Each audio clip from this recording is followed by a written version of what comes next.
Hi and welcome to the fifth episode of the Varun Jaggi Show. Today I have a very special guest with me. Her name is Aarti Ahuja. She's someone I look up to. So I just give a brief introduction of Aarti before we start the podcast.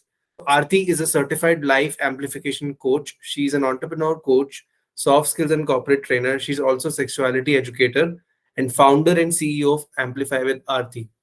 So it's my honor to invite Aarti on the show. Hi Aarti, how are you doing? Hi, Varun. I'm equally excited to share this space with you. Thanks for inviting me. It's my pleasure. So, Aarti, I call on my guest, and usually my first question to them is, you know, uh, if you could tell us a little bit about your journey, since you are a trainer and you have been into different fields, and your training experience is so vast. So, would you just like to share it, in a brief way for our audience to know about your career journey so far? Sure, Varun. So I have done my engineering and MBA, and I worked for 4 years in corporate sector. And so I have done my food technology, which is the part of chemical engineering, and my MBA in operations from Symbiosis Pune. So the life started with a corporate life, and I really enjoyed my corporate life a lot. But life took a lot of twists and turns, and I believe that life keep throwing a lot of opportunities, and I've always grabbed them. So there came in a time in life where my MD told me, Aarti, there's a college. Do you want to teach? Because I had resigned, because I had entered my family where I wanted to cherish motherhood for 1 or 2 years, where it was a nuclear setup and continuing a corporate job was tough at that point of time. So I just picked up teaching by chance.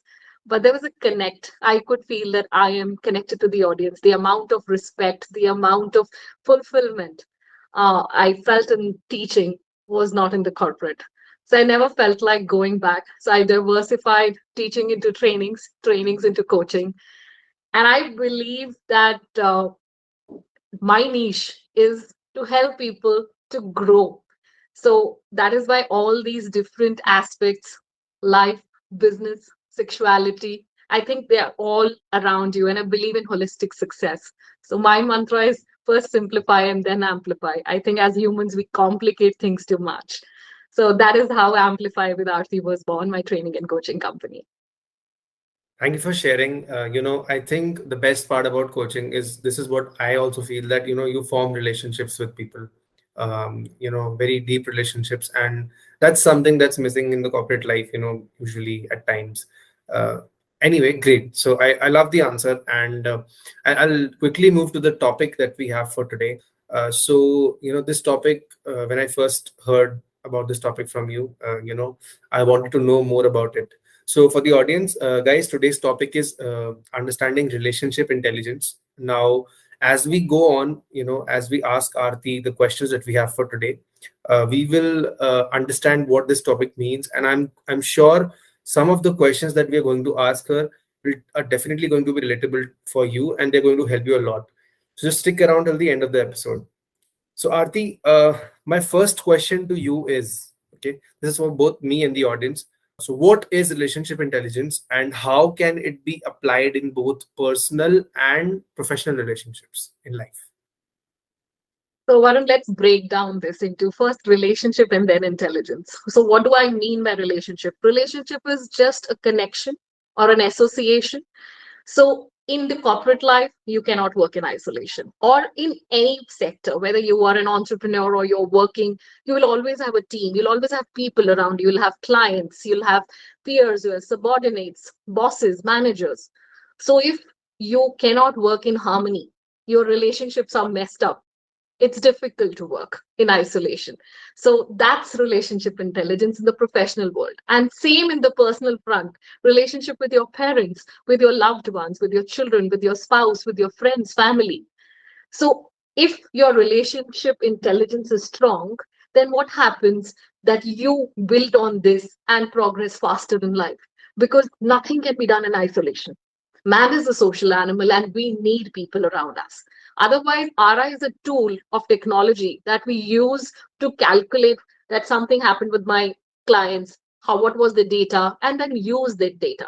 But in personal life, I use relationship intelligence with how to behave with people around me. So in the personal life and as well as professional life. So that's relationship intelligence one. Great. I think when you coined that term, it felt like we are talking about relationships, we're talking about emotions and how we deal with people rather than going into the technical aspect of it. So, guys, that's relationship intelligence, and now we are going to ask uh, Aarti, what do you believe, okay, are some of the most important skills or qualities someone needs to have, to be successful in both personal and professional relationships? The term is respect. So let's go with one by one alphabet. So for me, R is respect. So relationship is always, we're talking about two people, two entities. If we don't respect each other, relationship doesn't work, even if it is a manager or a boss or a child or a parent. So it's very important that there is a mutual respect. E stands for quality. So we are going by RE, respect. So E stands for quality, equality. So it's so important that you work in equals. Wherever there comes a power dynamics, the relationship doesn't work. So if I say, okay, you have to do this because I am senior to you, you might do it in fear, but then the whole point of relationship is gone. So it is very important that you come as two equals. So that is equality. S stands for support. So we are all supporting each other in the process.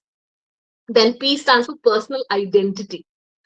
This happens a lot. Sometimes in corporate life, you are so much taking orders, or in your, maybe there is a senior, or your personality is a little bit of an introvert and it is overshadowed by certain people. You lose your personal identity. So it's very important that yes, you work for the team, but maintain your personal identity. So RESPE. E stands for being earnest. That is honest. Nothing works without honesty. So it has to be at pure honest level. So respect, PEC. C stands for good communication skills, healthy communication skills. And I think we all lack there. And especially, I'll say, we don't even listen. We only feel that speaking is communication, where is the main fault. And last T is for trust. So that has to be a mutual trust. So what I always tell, if your relationship is suffering, whether it's a parental relationship or a relationship with your child, just look at these elements. Somewhere there is one element which is missing from your own side, and you can definitely work and improve on that relationship. Great answer. I just have one question. You talked about personal identity. Can you just expand this term? Because a lot of people have different understanding of this term, and they sometimes they take in a lot, consider things around them as a part of their personal identity. Sometimes they just are too narrow. So could you just elaborate on that? Varun, I'll explain this in a form of a love relationship. Many youngsters would be listening to us, youth. So if there are two people who love each other, most of the time you feel, okay, I'm possessive about only you be with me. Suppose there is this person who plays football and there is this girl who says, oh, you love me, today you don't go to play football. Oh, next day also, you love me, can you spend time with me? So if this person is leaving his football, that is his identity, other than this girl, this relationship will become toxic. So it's very important that keeps his personal identity and the other person keeps her personal identity, and still they are for each other. So there is no place for possessiveness in a relationship, whether it is a love relationship. They are two adults. So it is so important that you don't lose your identity. That happens in a mother and a child relationship. That is why after 30s or 40s, mothers are wondering what to do with my life. And we are celebrating Women's Day because women lose their identity. They are so much lost in their roles of a motherhood or being a wife. They forget what they like. And then the journey of self-awareness and self-love starts much later, which should start right from the childhood. So separate identities means sticking to your own value system and also respecting the other person's value system. I'm sure this is going to be an eye opener for a lot of people who are watching the podcast. So we have talked about it on a positive note, but when it comes to relationships, there are a lot of negative aspects to it. So that brings me to my next question: is how do you think past experiences, number one, and number two, trauma impacts one ability to develop this relationship intelligence? And this is, I'm talking about both personal and professional life. So And we what can we do, and plus what can we do to sail through this? so many people are losing their jobs, and it's a recession, but there is always a self doubt. Why me? Why not somebody else? Those are the questions. So now when this person goes and applies for another job, will always be scared. There will always be that I don't trust this new person. Will that any day can chuck me out of the job? So the relationship is already on a shaky level. Trust is already shaking. So whenever something happens, trauma is a very heavy word, but whenever a past experience, something has happened, you always start at a very scary note. Even with personal relationships, or if your parent don't understand you, and then next time you don't even go to them, okay, I know they are not going to believe me, or they are not going to understand me. So traumas, past experiences do have an impact, and it takes time to overcome. The other person has to really nurture you well. Like after a breakup, trusting a new person is very, very difficult, because you're always doubting yourself and the other person. And relationship intelligence, one thing which I wanted to tell you, the center is you, not others. So the first, what is your relationship with your own self? If you have a damaged relationship with your own self, you will never give a positive vibe to the other. So you have self doubt, you have less self confidence, you are not aware about your own capabilities. And in this past experiences, also, what happens? You develop those limiting beliefs. Maybe the company has not said that it was a performance level, that is why we have chucked you out, but you are thinking that why me, I have only been chucked out, there are other people who are still continuing. Self doubt is creeping within you.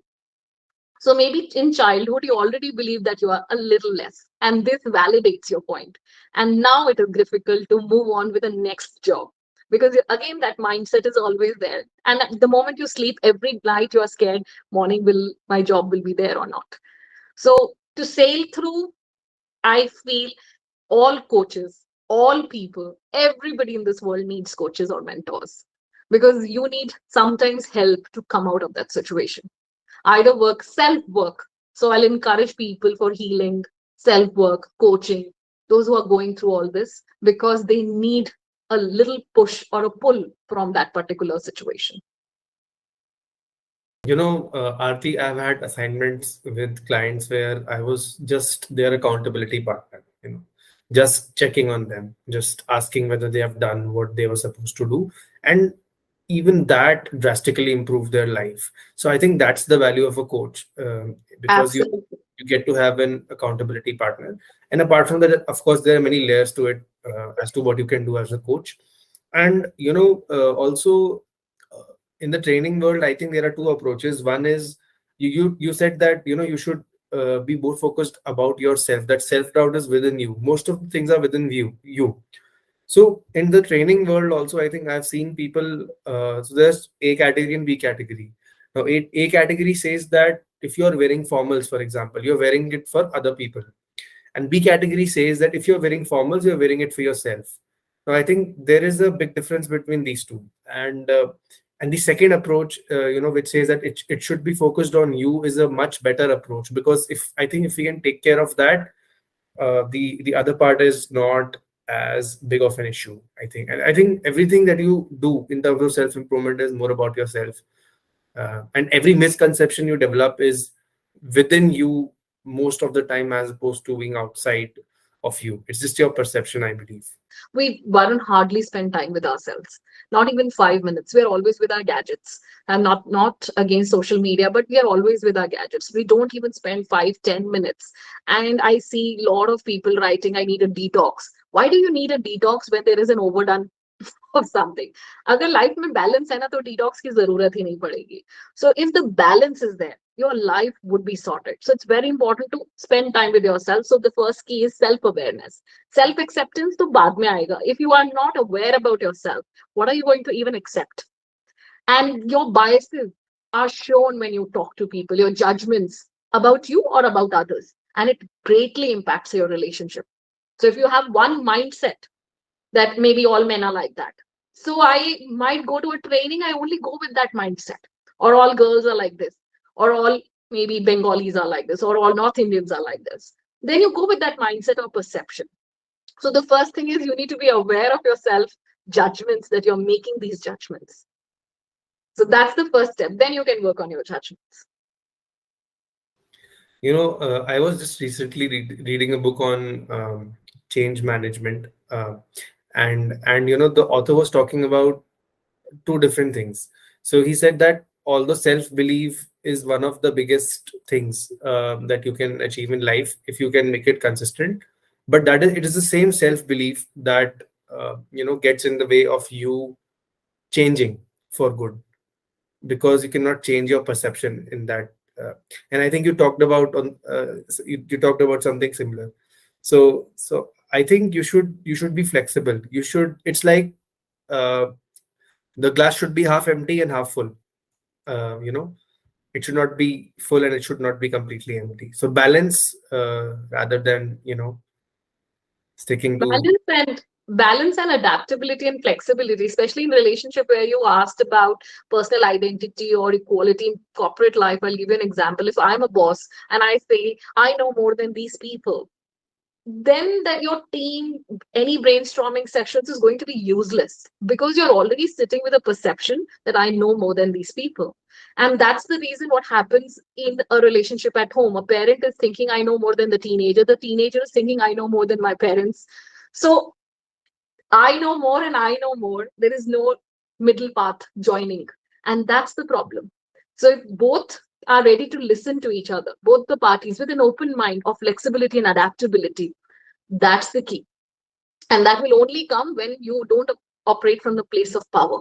We always operate from a place of power, even with friends. आप हमेशा देखोगे there'll be one friend who will be telling what to do and the other person will be quietly following that person because he is more powerful in his head rather than the other person. And slowly and steadily, this person who is listening will lose interest in this friend because he is not being valued there.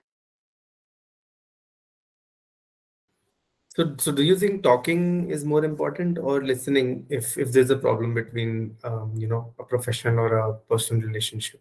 Or I want to have this answer from you, because most people stick to either listening or talking. So is there a middle ground? Do we have to do both or just one? What I stops? think, I think both. I think both. One is listening. Second is asking creative questions and then listen because it is very, very important to understand what the other person is going through. And don't use statements like, I understand you. You're not in that position to understand. So if I'm giving you an example, I have a teenager daughter. If I say I understand what you're going through, she gets more irritated because I don't understand what she is going through. And at the same point of time, so you be there, listen to her problems, ask creative questions, and at the same point of time, do keep your viewpoint, but this is how I feel. And listen to the other person and come to a middle ground. It's not necessary you'll always come to an agreement, Varun. And it is absolutely okay. At least you understand the other person's perception. So both is important. Active listening, asking questions, and talking. Because if a relationship there's a silence, then relationship is not existing. Sometimes that silence is good, but not all the time. So there has to be a balance between both the acts. I'll give you a very good example there. Back in my college days, I used to be a very good listener, especially in personal conversations, because professionally you want to outshine when you're in college. So that time you speak, but when you're having personal conversations, your listener comes out. Now, to me, it was like I was listening to that person.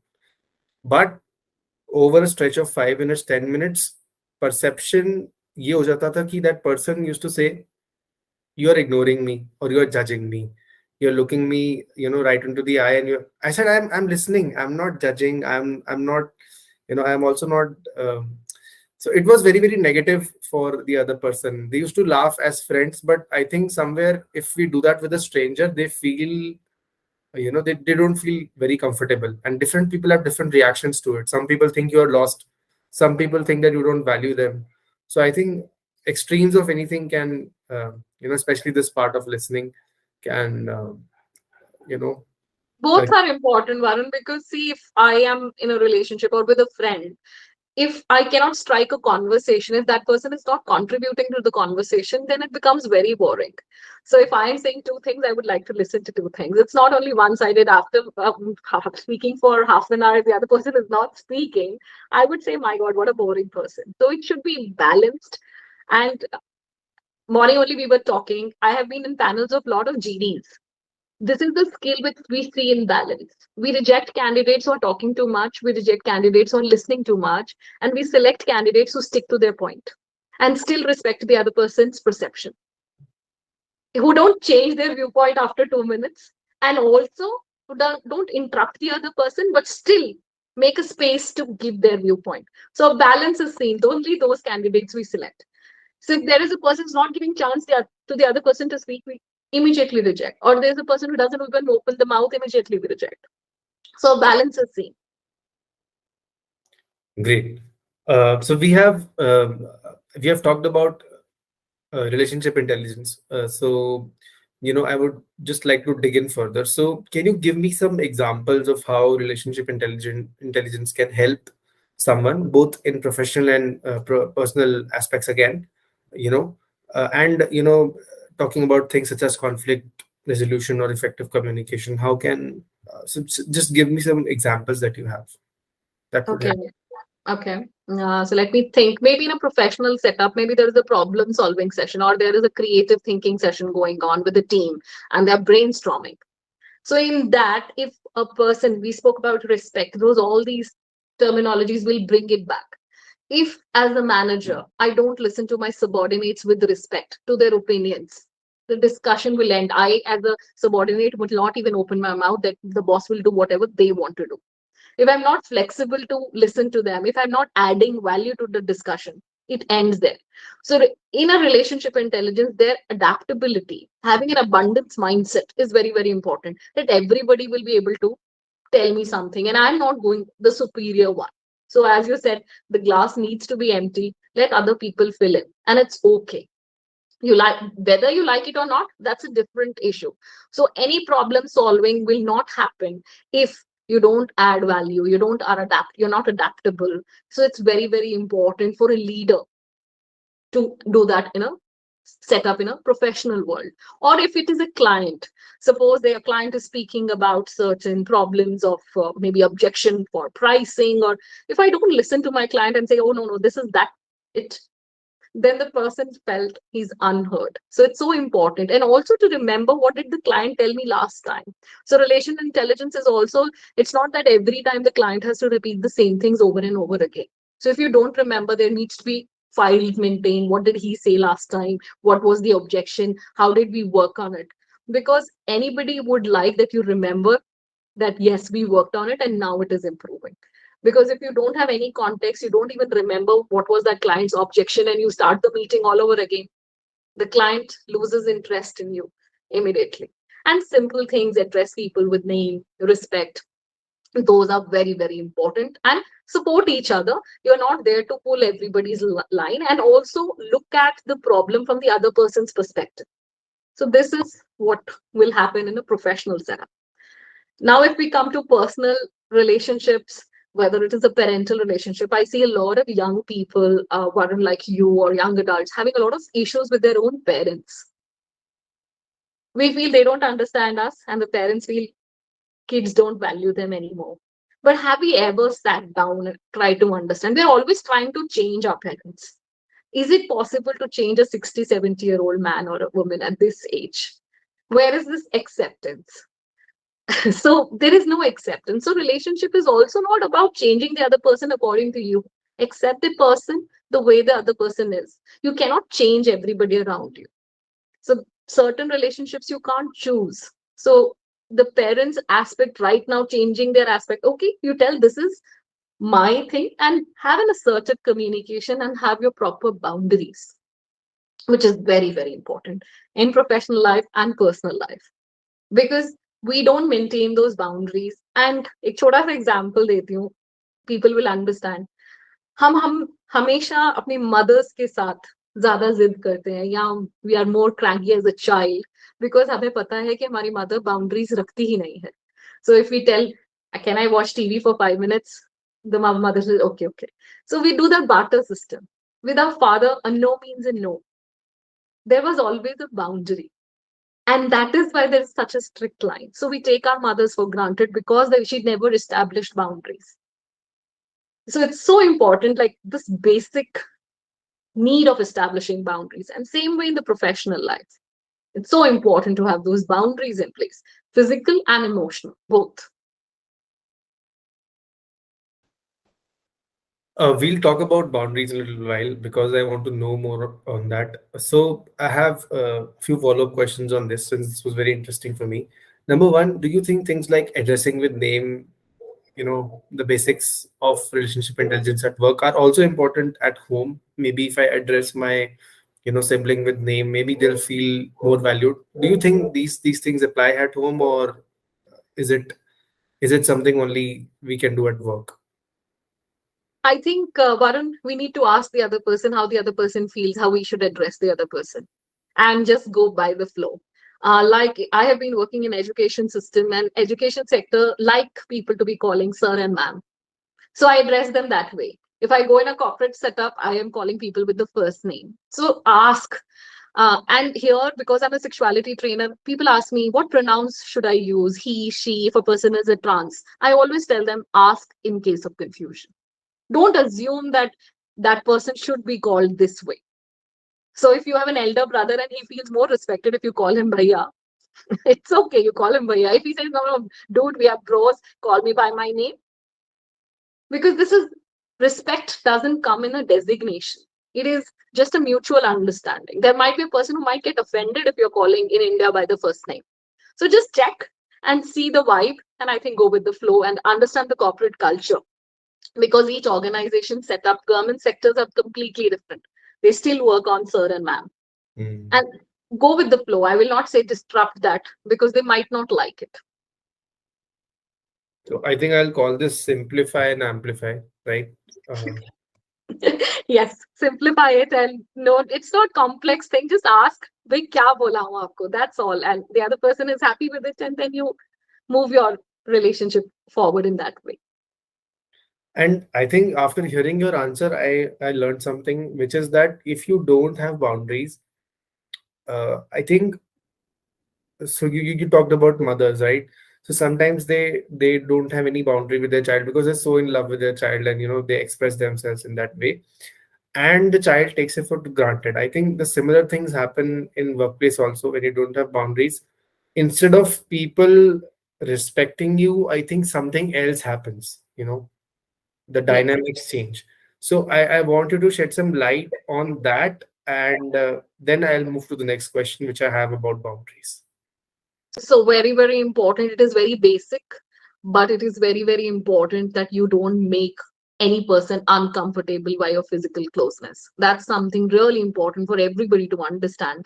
And that you will, and if somebody is making you uncomfortable, voice it right away. Can you please maintain a distance? All the girls who are watching me, very important point. Second is emotional boundaries. Emotional boundaries is, if I don't want certain people to know certain aspects of my life and I go and tell one colleague, and then that colleague tells to the whole office, now who is doing the wrong thing here? You. Because you told it to that one person. Now that one person will have two best friends, and that two person will have two best friends, and the whole office will know. So it's very important to protect your emotional boundaries and decide what information should go and what information should not go, and be clear and assertive in your communication. I see a lot of people complaining that my boss only gives me work at 5 o'clock or 6 o'clock when it's the time to go, because you did not establish your boundaries. Like my coaching clients all know, Varun, I don't take calls on Sunday. So that's a boundary. So unless there is an emergency, I will not, because that I have defined for my home. So if you keep continuing, boss will keep giving you work, then you will be cribbing, and it spoils the relationship. So when you make it very clear, very assertive, actually the problem is, Varun, people think saying no is rude. But I will always say no is a complete sentence. Like yes is a complete sentence. No doesn't need any explanation. If you're asking me for a movie and I say no, and that's it. If I say yes, you're not asking Aarti why you're coming with me. So then why do you ask me no, why you're not coming with me? It's a complete sentence. So it's very important to be assertive in workplace one. So, since you are a coach, I'm going to discuss one of my problems that I had. Okay. So, at home, I had my boundaries very clear. Okay. Because I was interacting with the same type of people, my father, mother, and my sibling every day. As soon as I went into the workplace, I think, you can say nervousness, maybe, when you're exposed to a new environment, you don't know people. That is where I failed to set my boundaries initially. Although I was very good at it at home, at work I felt that there were certain obligations that I had, and it was connected to my career growth.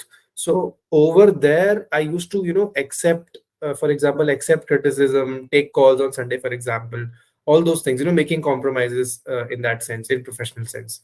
So so do you think people who also have self awareness in this aspect at home can lack at the workplace? I mean, because this happened with me, so I think I judged it right. When you go in a corporate setup or outside world, let's not say a corporate setup, you're working in an environment anywhere, तो मेरे डर होता है कि you want to please people, you want to be the best, you want career growth, so you don't set up your boundaries, and later on it becomes the relationship very toxic. So अगर आप पहले से rule state कर दो ना, that is the reason it is considered as rudeness, but it is not rudeness. So if you say I work till this point, I have to go at this point, एक दिन उसे बुरा लगेगा, दूसरे दिन बुरा लगेगा, then the person knows कि आरती से इस from this time to this time she will be working. It comes into the flow. But that initial hesitation, because you want to please people, that is there in your mind and you want to be the best. Your mind has to understand that establishing boundaries don't make you less. But we always think if I say no, that is not respect. I'll give you a simple example. If a small child says, I don't want to talk to you now, we feel as it is an insult. But is he not establishing his boundaries at that point of time?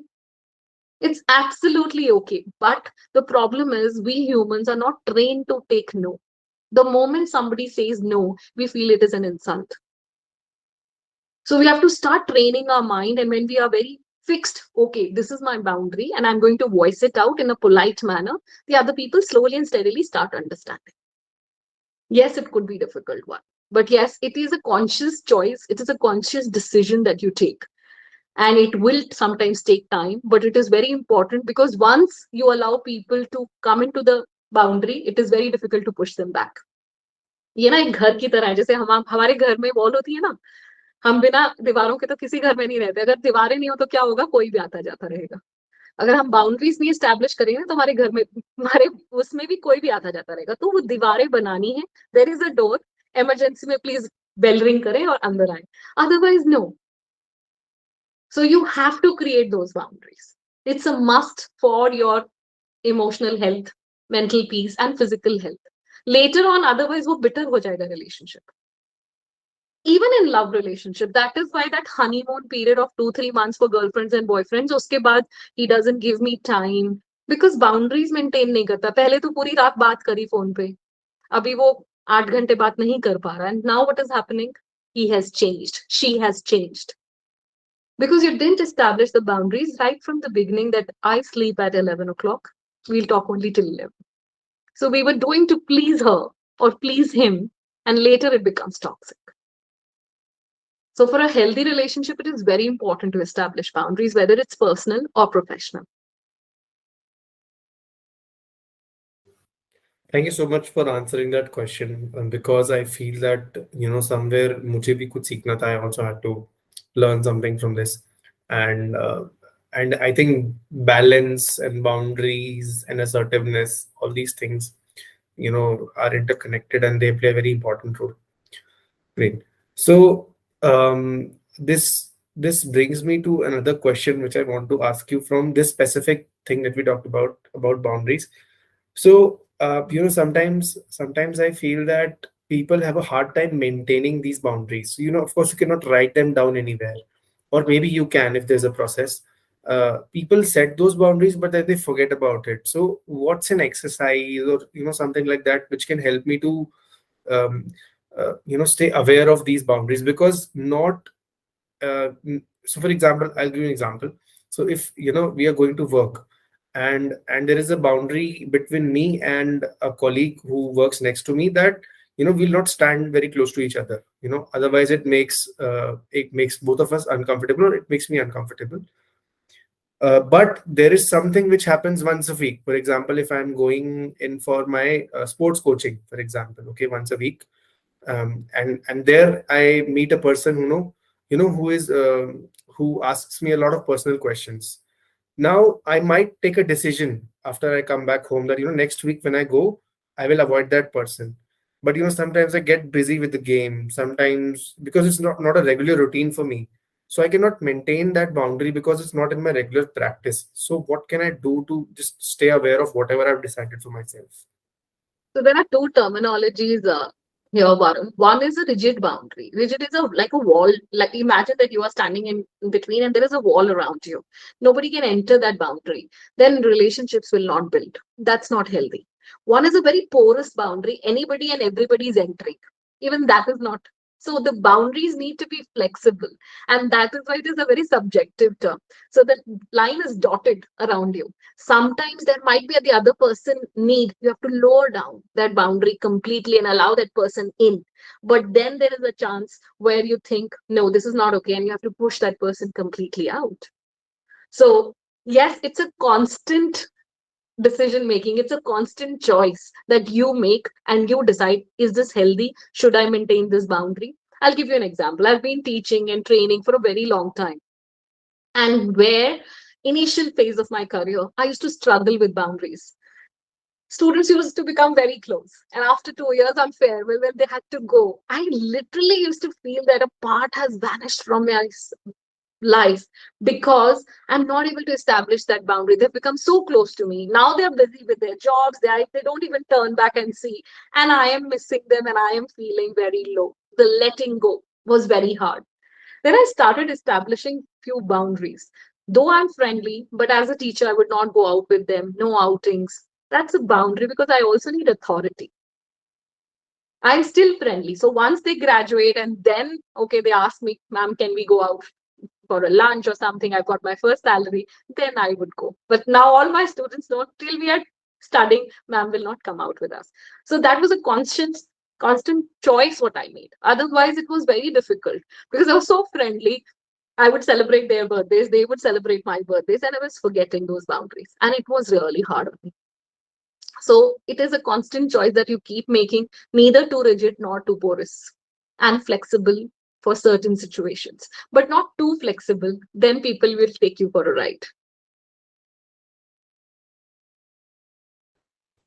Right. Not too flexible, because situations change, and sometimes you are here and sometimes you're there. So some set of boundaries which were working here, some level of enforcement, or maybe authority that was working here, might not work at some place else, especially when the people are more experienced than you. Okay. So I think, Sorry to interrupt you. Just give you a simple example. I enjoy my 15 minutes when I'm having my tea. Everybody in my house, everybody knows when Mama is having tea or Aarti is having tea, don't trouble her for that 15 minutes. She'll get mad at us. That's my boundary. Unless there's an emergency, I have to leave my tea and go. That's a different thing. If anybody in my house sees that I'm sitting with my cup of tea in the evening, no, I don't attend calls. That 15 minutes is just for me. And people know it very clearly in my house. Even my maids know.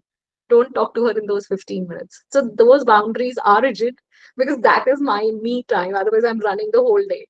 And I don't like anybody bothering me in that 15 minutes. Obviously, if there is an emergency, I would keep a cup of tea and go. It's not something which I can't.